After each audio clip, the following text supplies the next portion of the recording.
नमस्ते दोस्तों, मैं डॉक्टर राकेश प्रसाद आज आपको पढ़ाने आया हूँ नियरेस्ट नेबरहुड एनालिसिस।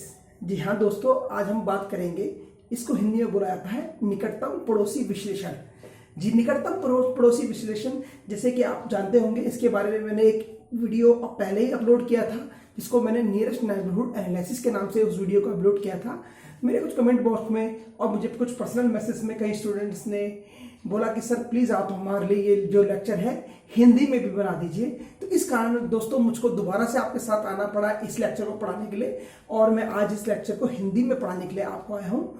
और जो हिंदी माध्यम के छात्र हैं उसको इस लेक्चर से काफ़ी कुछ समझने को मिलेगा कि निकटतम पड़ोसी विश्लेषण क्या होता है, नियरेस्ट नेबरहुड एनालिसिस क्या होता है।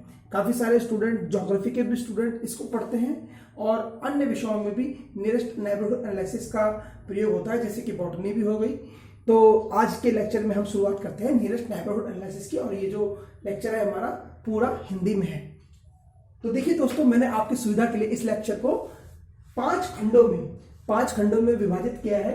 और बेसिकली देखा जाए तो ये 5 खंड के अतिरिक्त मैं इसमें आप बोल सकते हो 6 खंड है, और जो छठा जो खंड है उसमें मैंने आपको इसमें पूरा कैलकुलेशन करके दिखाया है। और पहले खंड में हम पूरा इस टेक्निक के इतिहास के बारे में बात करेंगे। तो 5+1 ये पूरे हुए 6 खंडों में विभाजित करके मैंने आपको इस लेक्चर को समझाने का प्रयास करा है। दोस्तों आप देख सकते हैं यहाँ पे पहला भाग, दूसरा, तीसरा, चौथा, पांचवा और छठा।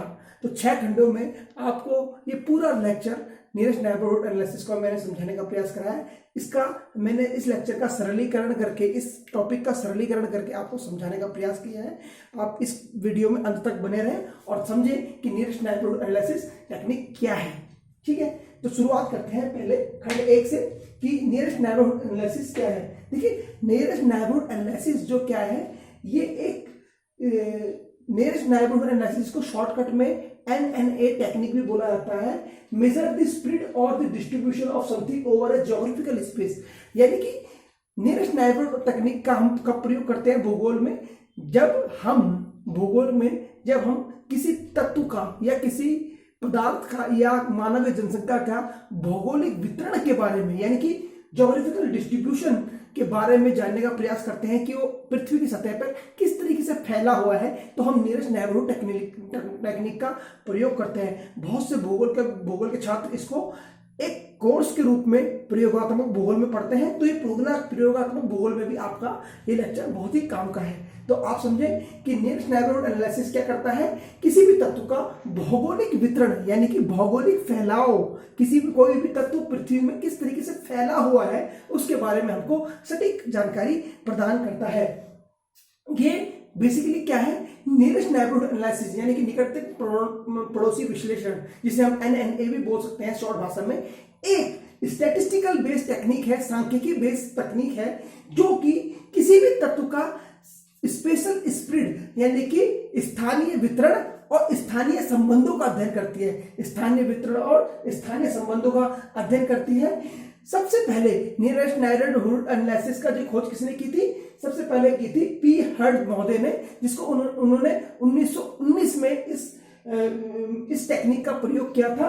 और ये बेसिकली जो था, इन्होंने ये जो P. हर्ड विद्वान थे, ये एक मैथमेटिशियन थे, गणितज्ञ थे। और फिर बाद में जाके इस तकनीकी का प्रयोग, इस सांख्यिकी विधि का प्रयोग कई सारे विद्वानों ने अपने आगे जाके अपने अध्ययन में किया। दूसरा, इस विधि को प्रचारित करने वाले कौन थे? इस विधि को प्रसारित करने वाले जो विद्वान थे वो थे प्लांट इकोलॉजिस्ट जो थे, जिनका नाम था J.P. Clark and F.C. Evans. J.P. Clark, F.C. Evans जो कि अमेरिकन विद्वान थे। इन्होंने अपनी जो विषय है प्लांट इकोलॉजी में, इस विषय का खूब जम के प्रयोग किया और इसमें बताया कि किस प्रकार से नियरेस्ट नेबरहुड एनालिसिस का हम प्रयोग कर सकते हैं। उसके बाद यदि हम भूगोल में बात करें, भूगोल के विषय में, तो भूगोल में सबसे पहले नगरीय भूगोल में इस टेक्निक का प्रयोग किया गया था।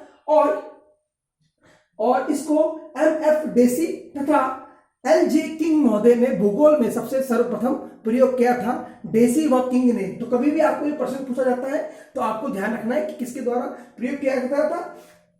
ये तो रही इसके ऐतिहासिक बैकग्राउंड की बात दोस्तों। अब बात करते हैं इस विधि के आज के समय में क्या रिलेवेंस है, इसका क्या औचित्य है, इसका क्या पार संहिता है, क्या पार संहिता है इस टेक्निक की। दोस्तों देखिए, किसी भी चीज का जब हम फैलाव की बात करते हैं, जब हम इसकी पार संहिता की बात करते हैं, तो हमको देखना चाहिए कि जब भी हम किसी चीज के पार संहिता की बात करते हैं तो हम उसके महत्व को जानते हैं कि आज के जीवन में इसका क्या महत्व है। तो इस तकनीक का प्रयोग करके विद्वान भूगोलवेता क्या काम करते हैं, इस तकनीक का प्रयोग करके भूगोलवेता किसी भी तत्व का, जैसे मैंने आपको पहले बताया कि किसी भी तत्व का भौगोलिक वितरण, ज्योग्राफिकल डिस्ट्रीब्यूशन का अध्ययन करते हैं। इसका प्रयोग और कहां पे यूज होता है, देखिए मार्केट रिसर्च में। आज के टाइम पे बड़ी बड़ी मल्टीनेशनल कंपनियां जो होती हैं मार्केट रिसर्च में इस टेक्निक का प्रयोग करते हैं। प्लांट बॉटनिस्ट इसका प्रयोग करते हैं। फॉरेस्ट रिसर्च में इस तकनीक का प्रयोग होता है, जो कि ये जानने का प्रयास करता है कि किसी भी तत्व का फैलाव किस प्रकार का है, क्या वह फैलाव क्लस्टर्ड है यानी कि गुच्छित है, या अर्धगुच्छित है, या फिर यादृच्छित यानी कि रैंडम है। तो इसके द्वारा हम किसी भी तत्व की वितरण प्रतिरूप को जानने का प्रयास करते हैं। यह बहुत सरलीकृत रूप है इसका। और दूसरी बात यह है कि यदि आप देखें मार्केट रिसर्च में आज के समय में जिस प्रकार से बाजारीकरण बढ़ रहा है, तो प्रत्येक कंपनी ये जानने का प्रयास करती है कि उनको किस लोकेशन में अपना बिजनेस खोलना है, किस लोकेशन में बिजनेस नहीं खोलना है, किस लोकेशन में कितना माल पहुंचाना है, किस लोकेशन में कितना माल नहीं पहुंचाना। यानी कि किसी भी कंपनी की में लॉजिस्टिक सप्लाई के लिए इस विधि का प्रयोग किया जाता है। इसी प्रकार से वन अनुसंधान में भी इसका प्रयोग किया जाता है और प्लांट बॉटनी में भी इसका प्रयोग किया जाता है कि किस क्षेत्र में वन किस प्रकार के हैं, क्या वह गुच्छित हैं, क्या वह अर्धगुच्छित हैं, या फिर वो यादृच्छित है, या फिर वह क्या है, उनका प्रतिरूप बिल्कुल समरूप है। तो ये समरूपता को जानने का एक अच्छा विधि है। इस माध्यम से हम समरूपता को जानने का प्रयास करते हैं। चूंकि हमने बताया कि हमारा ये लेक्चर पूरा 6 खंडों में विभाजित है, तो ये तो रही पहले खंड की बात। अब बात करते हैं खंड नंबर 2 की, यानी कि दूसरा खंड, हमारे लेक्चर का दूसरा खंड दोस्तों। अब दूसरे खंड में मैं आपको क्या बताना चाह रहा हूं, आपको ये जान लेना चाहिए कि क्योंकि मैंने आपको पहले बताया कि क्योंकि NNA एक सांख्यिकी बेस्ड तकनीक है, एक स्टैटिस्टिकल बेस्ड तकनीक है, तो इसके अंदर आपको जानना है कि आप इसमें कुछ सांख्यिकी फॉर्मूलों का प्रयोग करेंगे। तो नियरेस्ट नेबरहुड एनालिसिस जो है किसी भी तत्व के वितरण को 0 से लेके 2.5 के स्केल में मेजर करता है। किसी भी तत्व के वितरण को 0 से लेके 5 के स्केल में मेजर करता है। जैसे कि आप देख सकते हैं, NNA formula will produce a result between 0 and 2.15 where the following distribution pattern have come. जब हम 0 से और 2.5 के बीच में किसी भी तत्व का अध्ययन करते हैं कि मध्य यानी कि 0 से लेके 2.5 के मध्य में जो हमारे को नंबर प्राप्त होता है, उसके आधार पर हम किसी भी तत्व के वितरण प्रतिरूप को, वितरण के चरित्र को जानने का प्रयास करते हैं। तो इसके आधार पर हम आपको किसी भी तत्व के 3 तरीके के वितरण दिखाई देते हैं। पहला क्लस्टर, यानी कि आप देख सकते हैं क्लस्टर में मैंने यहाँ पे छोटे छोटे बिंदु एक के बाद एक चिपके बनाए हुए। जब कोई तत्व बिल्कुल एक दूसरे के करीब होता है उसको क्या बोला जाता है, क्लस्टराइजेशन। क्लस्टर, जब कोई तत्व एक दूसरे से बहुत दूर और उसमें कोई समान रूप से पैटर्न नहीं दिखाई देता और ये सब उल्टे सीधे ऊपर नीचे दिखाई देते हैं, इसको क्या बोला जाता है, रैंडम, यानी कि यादृच्छित याद रहेगा। और तीसरा होता है रेगुलर पैटर्न, यानी कि रेगुलर पैटर्न, इसको बोलते हैं नियमित प्रतिरूप। नियमित प्रतिरूप बोला जाता है क्योंकि इसको नियमित प्रतिरूप इसलिए बोला जाता है क्योंकि इसमें प्रत्येक जो तत्व का फैलाव है एक नियमित अंतराल के बाद पाया जाता है। किसी भी तत्व का फैलाव क्या होता है, एक नियमित अंतराल के बाद होता है। जैसे कि आप देख सकते हैं यहाँ पे बिंदु भी नियमित अंतराल में लगे हुए हैं, देखिए लगे हुए हैं नियमित अंतराल में बिंदु, ठीक है। और रैंडम में कोई नियमित अंतराल में बिंदु नहीं लगे हुए, कोई बिंदु ऊपर लगा हुआ है, कोई नीचे लगा हुआ है, कोई दाएं कोई बाएं लगा हुआ है। जबकि क्लस्टर में बिंदु एक साथ चिपके हुए हैं घनिष्ठता से। अब बात करते हैं खंड नंबर 3 की, हमारे लेक्चर के खंड नंबर 3 की। अब खंड नंबर 3 3 में मैंने क्या आपको समझाने का प्रयास करा है, जैसे कि मैंने आपको बताया था खंड नंबर 2 में जो NNA टेक्निक का जो रिजल्ट है 0 to 0.5 के बीच में प्रोड्यूस होता है, उसके बाद उसको किस प्रकार से स्केल में दिखाया जाता है। देखिए, यदि हम इसको एक स्केल या मापक के रूप में देखें, तो मेरे लाल रंग से इस तरफ बाई तरफ आप देख रहे हैं स्क्रीन में, तो 0 से लेके 1 और 2.5 यानी कि 0 से लेके 2.5 के बीच में वितरण प्रतिरूप दिखाया गया है। यदि आपको आपके आपका उत्तर या आपका आंसर 0 to 0.7 के बीच में आता है, तो आपका जो वितरण प्रतिरूप है किसी भी तत्व का क्या माना जाता है, किसी भी तत्व का वितरण प्रतिरूप माना जाता है टेंड टुवर्ड क्लस्टर, यानी कि क्लस्टराइजेशन, गुच्छित प्रतिरूप की तरफ झुकाओ, या फिर जब रिजल्ट आपका किसी भी तत्व का उत्तर 0 आता है, तो वो तत्व का वितरण पृथ्वी की सतह पर पूर्णतः 0 का मतलब होता है पूर्णतः गुच्छित। यदि आपको अपने अध्ययन में रिजल्ट 1 मिले, यहां पे आप देख पा रहे हैं 1, तो आपका वितरण प्रतिरूप क्या होगा, पूर्णतः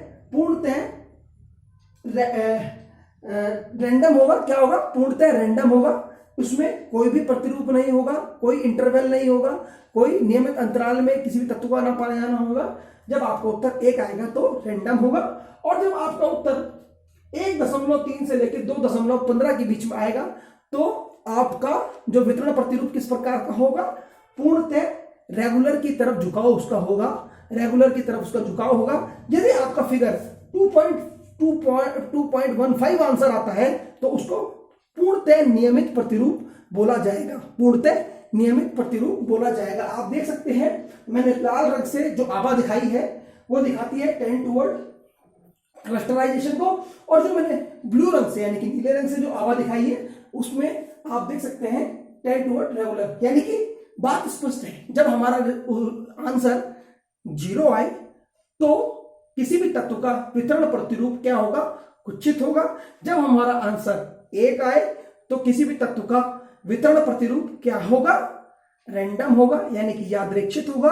और जब किसी भी तत्व हमारा उत्तर अध्ययन के अनुसार, हमारा सांख्यिकी गणित के अनुसार हमारा उत्तर 2.15 आएगा, तो किसी भी तत्व का भौगोलिक वितरण क्या होगा, पूर्णतः नियमित होगा। क्लियर होना चाहिए, बिल्कुल ठीक है।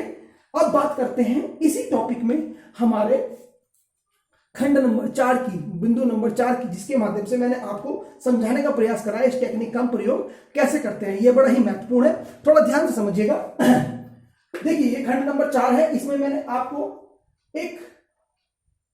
आप इसमें एक स्क्वायर देख पा रहे हैं। बेसिकली ये एक स्क्वायर जो है क्या है, यह एक भौगोलिक अध्ययन क्षेत्र है। ये एक अध्ययन क्षेत्र है जो कि जिसकी चौड़ाई 200 मीटर और जिसमें लंबाई 200 मीटर है। यदि सपोज करो आपको एक ऐसा इलाके में अध्ययन करने के लिए भेज दिया गया जिसका क्षेत्रफल 200 गुना 200 है, 200 मीटर लंबा और 200 मीटर लंबा और 200 मीटर चौड़ा है, लंबाई और चौड़ाई उसकी 200 मीटर है, और उसके अंतर्गत 8 दुकानें हैं, और आपसे बोला जाए कि इस इलाके में दुकानों का वितरण प्रतिरूप किस प्रकार का है, आपको किस प्रकार का है। तो उस सिचुएशन को मैंने यहां पे बताने का कोशिश करी है कि किसी क्षेत्र में A B C E D G F H ये जो दुकानें हैं हमारी A B C D E F G H, ये हमारी दुकानें हैं, और मुझे इनके वितरण प्रतिरूप को जानना है।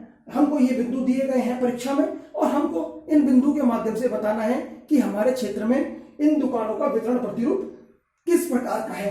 तो सबसे पहले हमारे को क्या करना है, शीट में हर बिंदु के केंद्र को आइडेंटिफाई करना है, और एक बिंदु के केंद्र से उसका जो सबसे निकटतम बिंदु है, तभी तो उसको बोला गया निकटतम पड़ोसी विश्लेषण।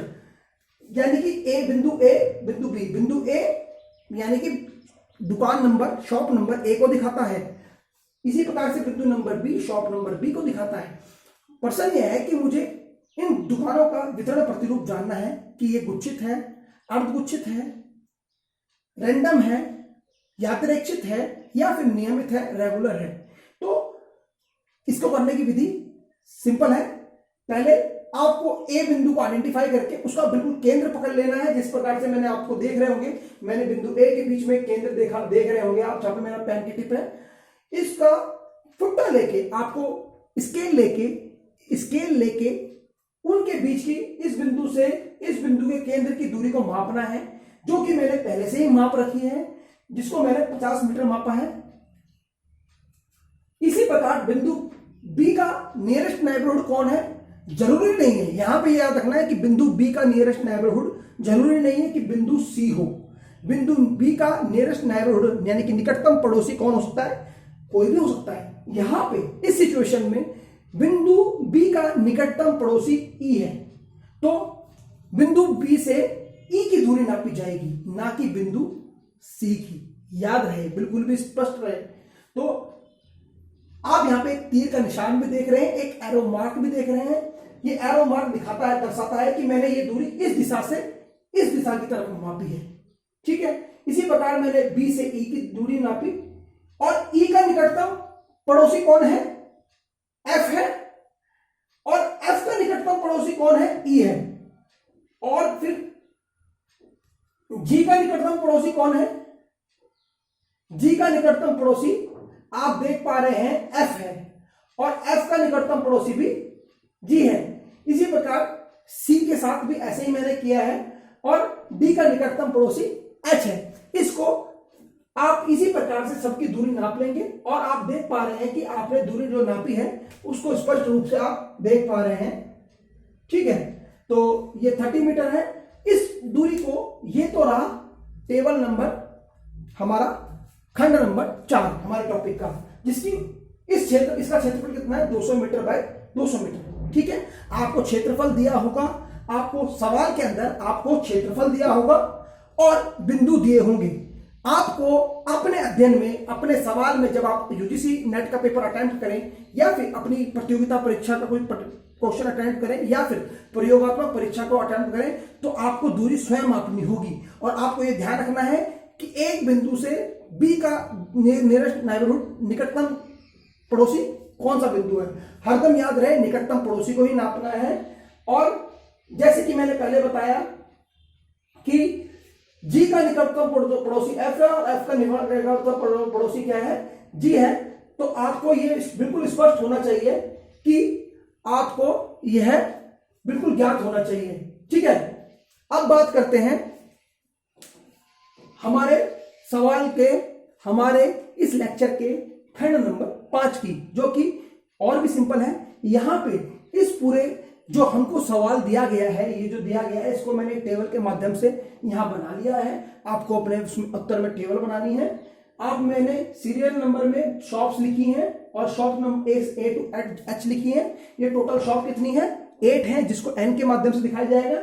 और नियरेस्ट नेबरहुड, ए का नियरेस्ट नेबरहुड कौन है, बी है। यहां पे देख, नियरेस्ट नेबरहुड बी है, बी का नियरेस्ट नेबरहुड ई है, डी का एच है, जी का एफ है, एच का डी है। इस प्रकार से मैंने माप दिया है और इसकी दूरी मैंने लिख दी है। आप देख सकते हैं ए का नियरेस्ट नेबरहुड बी है, तो इसकी दूरी कितनी है, 50 मीटर। बी का नियरेस्ट नेबरहुड क्या है, ई है, तो इसकी दूरी मैंने लिखी, देखी 30 मीटर, तो यहाँ पर 30 मीटर लिखी थी। और इसी प्रकार से मैंने सारी दूरी लिख दी। उसके बाद मैंने क्या करना है, आप सारी दूरी को यहाँ पे लिख देंगे।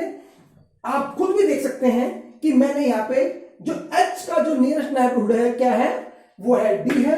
H का नियरेस्ट नेबरहुड क्या है, D है। इसकी दूरी कितनी है, 20 मीटर। यहाँ देख सकते हैं, ये देख पा रहे हैं। और इसको मैंने यहाँ टेबल में भी लिख दिया है। और अब फाइनली हमें क्या करना है, इन सबको सम कर देना है, इन सबका जोड़ देना है। इनका जोड़ कितना निकला, 225 निकला। कितना निकला, 225 निकला। फिर उसका मैंने मीन निकाल दिया, डिवाइडेड बाय 8 कर दिया, तो उसका 28.15 मुझको यहाँ पे एक सम मिल गया। ठीक है, अब हम करते हैं सबसे आखिरी बिंदु की बात हमारे लेक्चर के। कभी भी NNA यानी कि नियरेस्ट नेबरहुड को RN के रूप में दिखाया जाता है, RN,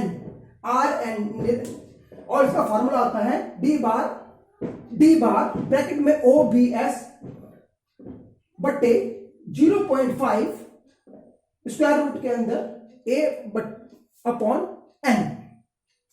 अब यहां पे Rn का मतलब होता है नियरेस्ट नेबरहुड इंडेक्स, d बार ब्रैकेट OBS का मतलब होता है mean of observance distance in NNA। A मतलब होता है area under study and n माने होता है total number of point, n माने होता है टोटल नंबर ऑफ पॉइंट। अब आप इस फार्मूला, आपको ये सब चीजें ज्ञात है ही पहले से, मैंने d बार OBS नियरेस्ट ऑब्जर्वेशन को मैंने निकाल लिया था, यहां पे आप देख लेंगे 28.15। उसके बाद 0.5 यहां पे कांस्टेंट है।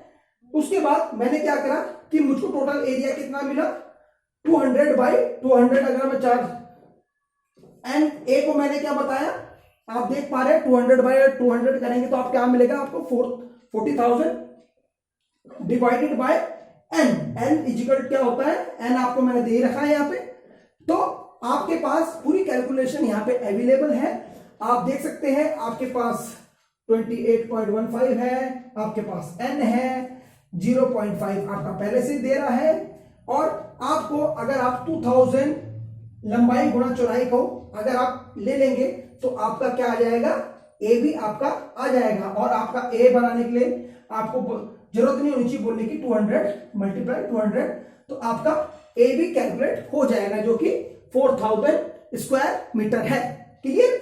और आप इस सवाल को कर लेंगे, जब आप करके आएंगे तो आपका आंसर क्या आएगा, आपका आंसर इसमें आएगा, आप यहां पे देख ही सकते हैं 0.796 मीटर स्क्वायर, 0.796 मीटर स्क्वायर। तो जब हमारा आंसर 0.796 मीटर स्क्वायर आया है तो इसका मतलब क्या हुआ कि जो हमारा जो सेटलमेंट है, जो हमारा जो वितरण प्रतिरूप है वो क्या है, टेंड टुवर्ड क्लस्टराइजेशन। क्लस्टराइजेशन माने कि हमारा जो ये दुकानों का ये जो 200/200 मीटर का जो वर्ग मीटर का जो इलाका था, 200/200 वर्ग मीटर का जो इलाका था, यहाँ पे दुकानों का जो वितरण प्रतिरूप कैसा है, गुच्छित या अर्धगुच्छित प्रकार का है, गुच्छित या अर्धगुच्छित प्रकार का है। ये थी आपकी नियरेस्ट नेबरहुड एनालिसिस की टेक्निक। आप इसका स्क्रीनशॉट भी ले सकते हैं। अगर आपको टेक्निक कैसी अच्छी लगी, आपको मेरा लेक्चर अच्छा लगा तो प्लीज इस वीडियो को लाइक एंड शेयर जरूर कीजिएगा और कमेंट के माध्यम से मुझे बताइएगा कि मैं अपनी अगली वीडियो में किस प्रकार से सुधार कर सकता हूं। और मेरी चैनल को लाइक करें और हिमालय ज्योग्राफर को सब्सक्राइब भी करें। Thank you very much. नमस्कार।